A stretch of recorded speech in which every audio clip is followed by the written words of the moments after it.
Intención por parte de los líderes de romper con la Iglesia.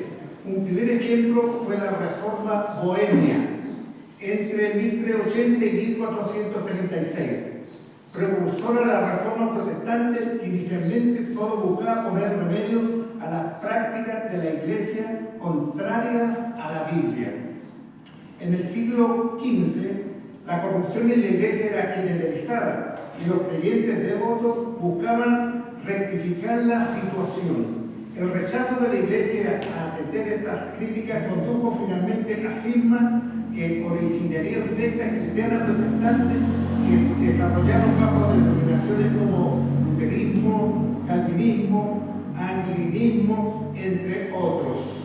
La Reforma Protestante cambió por completo el panorama cultural, religioso, social y político de Europa, y a menudo se la cita como el nacimiento de la Edad Moderna, porque coincidió y fue estimulada por el renacimiento de los siglos XV y XVI, aunque hubo movimientos anteriores, respuesta a las corrupciones de la Iglesia. La tecnología moderna, a través de la imprenta, permitió la difusión de la literatura protestante y la publicación de la Biblia en lenguaje vernáculo, que tuvo como consecuencia un apoyo general a la causa y al final de la autoridad monolítica, religiosa, cultural y política de la Iglesia.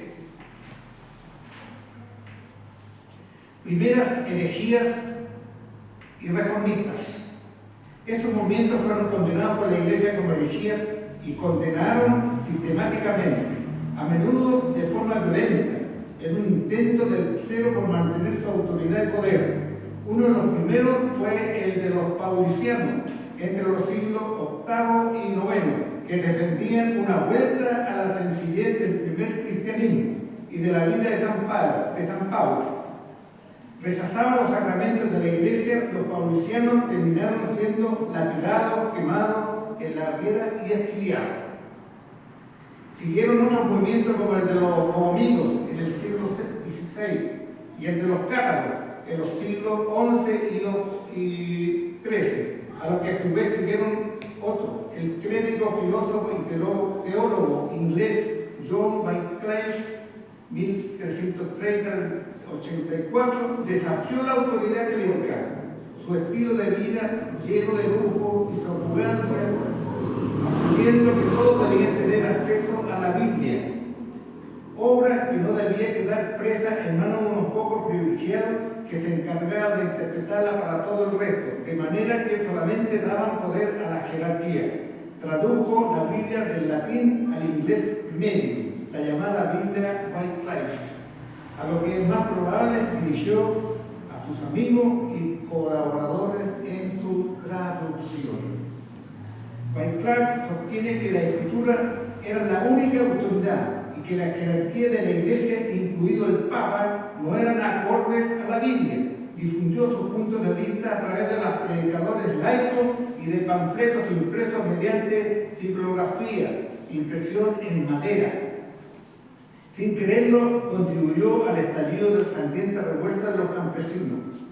Al desafiar el orden establecido, murió en un accidente cerebrovascular y fue luego condenado como hereje, y sus restos se exhumaron y los quemaron.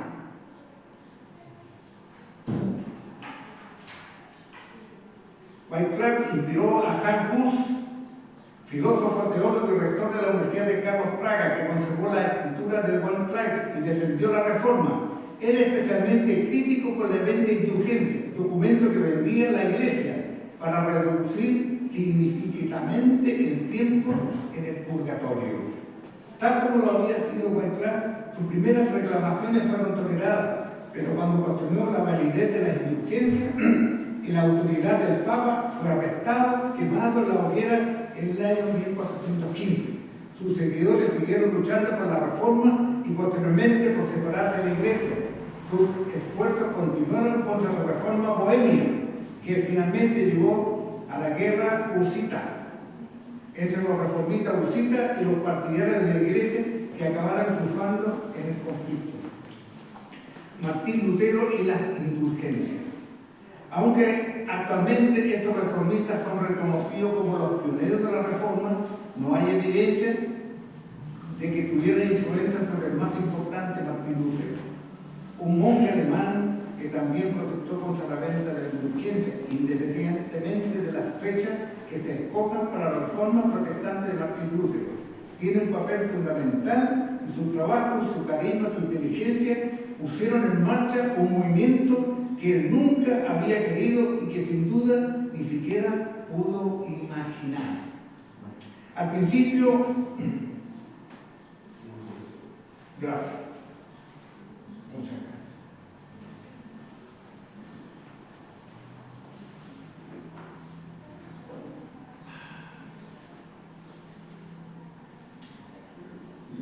El principal golpe contra la autoridad de la Iglesia de la Edad Media no vino de ningún individuo ni movimiento, sino de las propias incapacidades de la Iglesia para remediar el sufrimiento y las causas de la peste negra entre 1747 y 1752.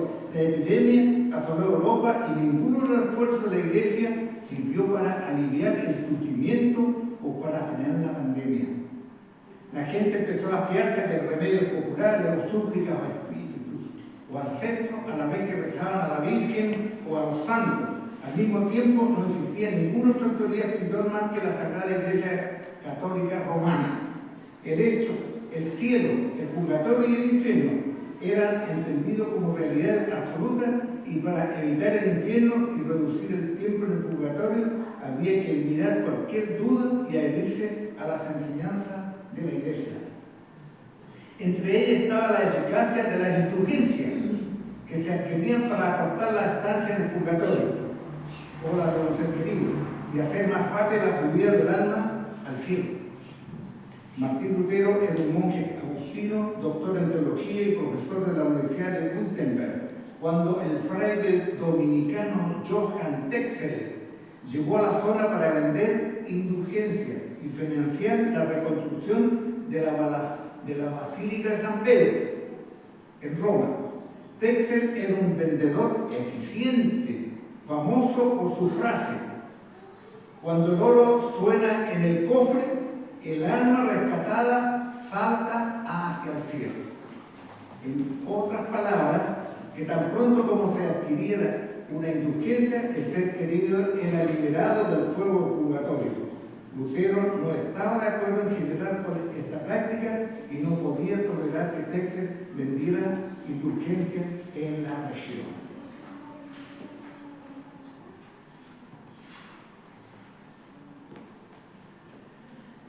En 1517 Lutero publicó una serie de argumentos. La disputa acerca de la determinación del valor de las indulgencias, conocido más adelante como 95 tesis. Según la tradición de Lutero, las clavó en la puerta de la iglesia de Wittenberg, lo cual ha sido recientemente cuestionado, tanto si la publicó en la iglesia como si la envió a su obispo o ambas cosas.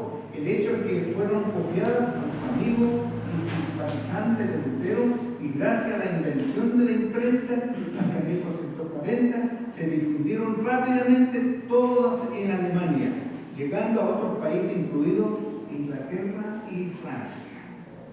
Lutero afirmaba que si Dios había decretado una pena de purgatorio, el Papa no tenía ninguna autoridad para aportarla, y si la tuviera, tendría que aliviar el sufrimiento de las almas, librándolas sin ninguna remuneración.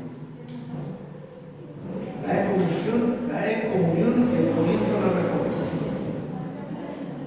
En 1520 el Papa León X, cansado de enviar emisarios para entrar en razón a Lutero, lo amenazó con la excomunión, a menos que se retractara. Lutero quemó públicamente el edicto conocido como Bula Papal en Wittenberg y fue promulgado en 1521, por lo que según la doctrina eclesiástica ya no estaba en estado de gracia con Dios y debía ser evitado por los creyentes. Fue citado en un encuentro con las autoridades civiles en la ciudad de Bonn, una región conocida como la Dieta de Bonn, donde se le invitó a retractarse, pero se rehusó. Federico III escondió a Lutero en el castillo de Wittenberg, donde escribía algunas de sus obras más conocidas, entre ellas la traducción de la Biblia al alemán. Lutero tenía la promesa del salvoconducto por parte de Federico III, el sabio, noble y electo de Sajonia, uno de los que elegían al emperador del Sacro Imperio Romano, que simpatizaba con las opiniones de Lutero. Tras la dieta de Bonn, Lutero fue declarado fuera de la ley y podía ser ejecutado legalmente por Federico III, el cual se lo llevó en un falso secuestro y lo escondió en el castillo de Wartburg, donde Lutero escribía algunas de sus obras más conocidas, entre ellas la traducción de la Biblia al alemán.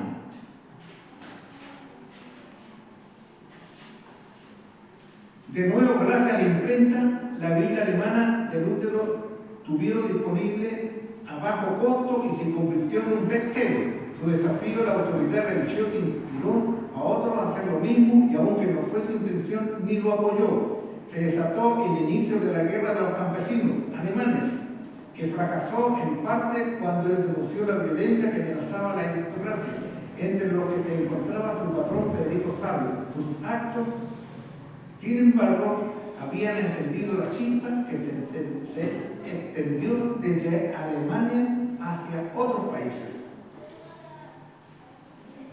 Zwinglio, Calvino y Enrique VIII, los conceptos radicales de Lutero se adaptaron mejor a la intelectualidad europea, codificación y simplificado por su amigo colaborador Felipe Melanchthon, que es también el responsable de lectores de Lutero, clavando sus 95 tesis en la puerta de la iglesia de Wittenberg. Melanchthon era uno de los primeros defensores de Lutero, lo había llevado a Wittenberg como profesor de griego y ambos trabajaron con algunos periodos de conflicto entre cuestiones doctrinales para establecer lo que convertiría en el luterismo un sistema de creencias que influía en el desarrollo de muchos otros. Sin embargo, algunos reformistas de la época llegaron a su conclusión independientemente de la revolución de Lutero, entre ellos el sacerdote y filósofo Ulrico Zwinglio, en Suiza, en que ya en 1519 predicaba una reforma a la iglesia. Zwinglio tuvo influencia directa del filósofo, sacerdote académico y teólogo holandés Erasmo de Rotterdam, partidario de una reforma de la iglesia desde adentro. Zwinglio y Lutero tenían muchas opiniones en común, entre ellas el rechazo a la indulgencia, la veneración de los santos, los días de ayuno y los símbolos de la iglesia, pero no estaban de acuerdo en la interpretación de la Eucaristía, como Zwinglio pensaba que énfasis excesivo en la repetición de la última cena rozaba la idolatría, mientras que Lutero lo consideraba esencial para el recorrido del cristianismo.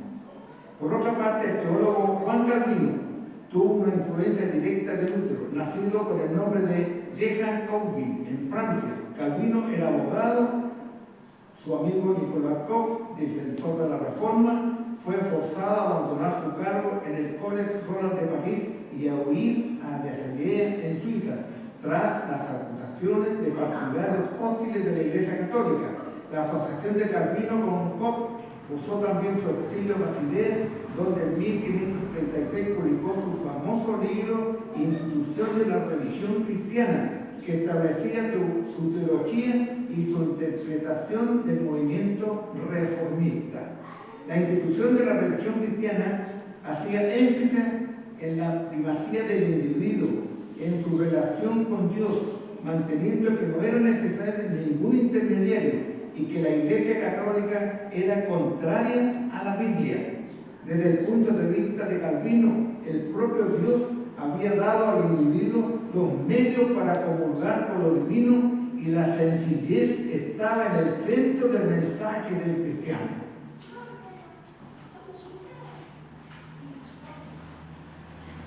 Opiniones conservadoras de Calvino y su insistencia en la prioridad de las escrituras, así como persecución de los considerados herejes o libertinos, elevó su estatus de rebelde reformista a defensor de la fe, que en ese momento significaba el cristianismo definido fuera de las estructuras de la Iglesia Católica. Conclusión. Muchos otros príncipes y nobles apoyaron la reforma por el mismo motivo. La Iglesia, como una entidad política poderosa, había tenido influencia en los derechos sobre las tierras, sucesiones, incluso guerras, durante siglos, y al alinearse con la causa protestante, estos nobles consiguieron una mayor autonomía y poder. No obstante, la separación de la Iglesia no fue pacífica ni amistosa y mucha gente fue asesinada, a la vez que se destruyeron monasterios, iglesias, obras de arte religiosos. En Escocia, el reformista John Knox instigó a la destrucción de monasterios, conventos, iglesias de manera tan excesiva que muchos quedaron reducidos a ruina. Los conflictos finalizaron, al menos oficialmente, con la paz de Augsburgo en 1555, que estableció que los monarcas podían elegir para su región o bien el catolicismo romano o el luterismo, y que esa sería la confesión de fe oficial de su pueblo. Sin embargo, la contrarreforma, que fue la respuesta de la Iglesia al movimiento protestante, aunque puso remedio a algunos abusos, incluido la abolición de la indulgencia y realizó otras reformas significativas, prolongó el conflicto en su intento de revertir en las regiones. Las tensiones entre protestantes y católicos dieron lugar finalmente a la Guerra de los 30 años, 1618 al 1648, en la que murieron unos 8 millones de personas y que devastó los territorios del Sacro Imperio Romano. La paz de Westfalia puso fin a esta guerra, en la que se reconocieron los mismos principios de la paz de Hamburgo y se extendió la libertad religiosa para practicar privada la fe para los casos en que la fuera distinta a la religión oficial del país. A nivel general, se considera esta paz como el final de la reforma. Falta poquito. Los efectos de la reforma protestante fueron profundos en todos los ámbitos. La tasa de alfabetización aumentaron fuertemente debido a que se animó a los protestantes a leer la Biblia por sí mismos y la educación pasó a su prioridad. Se estableció el concepto de propaganda para difundir los planes personales o de grupo. La imprenta y los libros producidos a gran escala pasaron a ocupar un lugar central en la sociedad. Los ideales democráticos se hicieron más aceptables y se formaron nación-estado al hacerse más predominante al nacionalismo. La era de los descubrimientos experimentó también la influencia de la reforma, porque los países católicos europeos intentaron colonizar el llamado Nuevo Mundo para su fe, cosa que hicieron más tarde los grupos protestantes.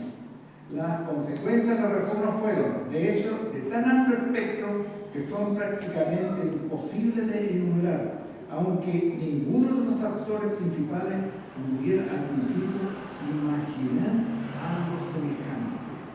La respuesta inicial de la Iglesia a los argumentos de Lutero fue que si cada uno pudiera interpretar la Biblia como la considerara adecuada y no existiera una autoridad central reconocida, entonces cualquiera podría considerar su interpretación como la correcta a los ojos de Dios. Era necesario que hubiera una única institución de gobierno para los creyentes para buscar la voluntad de Dios, o de lo contrario, cada facción consideraría su interpretación como la verdad divina. De hecho, esto es exactamente lo que sucedió y dio lugar a múltiples denominaciones protestantes. Cuando se ubica temporalmente la reforma protestante, muchos académicos afirman que todavía está en curso, ya que diferentes sectas siguen reclamando su verdad particular como la verdad divina.